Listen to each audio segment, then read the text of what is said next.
So as a result, America will have to show our strength in the way that we end wars and prevent conflict, not just how we wage wars. Now, this stuff at the White House, these two intruders at the White House, I'm not so sure we're not being scammed here by the White House.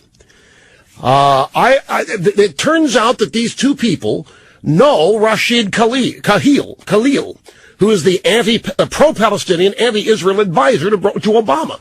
These two people, this guy was on a board. His name's since been scrubbed, but he was on a board with Rashid Khalili, I think that's his name.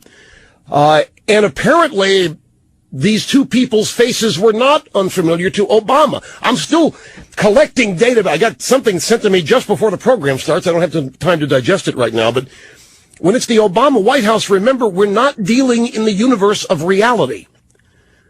Now, something clearly is going on up there. The Secret Service, there were 2 checkpoints where these people's names were not on the list, and yet they were passed on to the next checkpoint and ultimately admitted.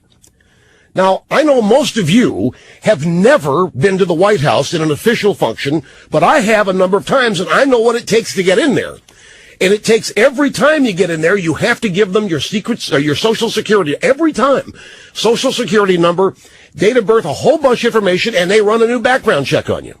And I got to think that it's been that way for the White House Christmas parties. It's been that way when I've been invited to somebody you see in the Executive Branch Oval Office. It doesn't matter. You don't just walk in there and if your name is not on a list, you don't get in there. You need an ID yourself, and even people that work in the White House run around with ID tags on. America's most influential, by a wide margin, conservative has to go through the Secret Service, multiple checkpoints to get in there. I'm just like a regular guy. But these two people didn't. Come on, folks. We're being asked to believe that the Secret Service let these two people in with no names on a checklist. Oh, yeah, fine, go on to a state dinner, and they end up in a photo with the President of the United States and with the Vice President and his wife. And at first, the news was, oh, is the President safe? Oh, my God, how could this happen? And then later, like even the perky one, Katie Couric met them. Nothing here, folks. Nothing to worry about. I met them. They're nice and sweet people. So the original story was, hey, it's bad news. The president was threatened. The president was never in trouble. The president was always safe. It was never Obama. I'm demanding a full-fledged investigation. Let me tell you where you ought to be investigating Obama, and that's global warming and the hoax at the IPCC and the Climate Research Unit. Another full stack on that today, by the way. And it's just getting worse and worse and worse.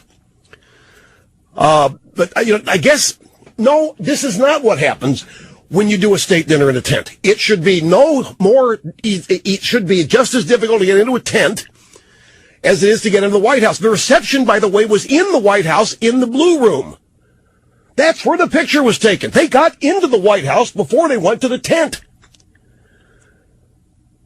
Now, I didn't get born. I was not born on a turnip truck, and I didn't fall off of one.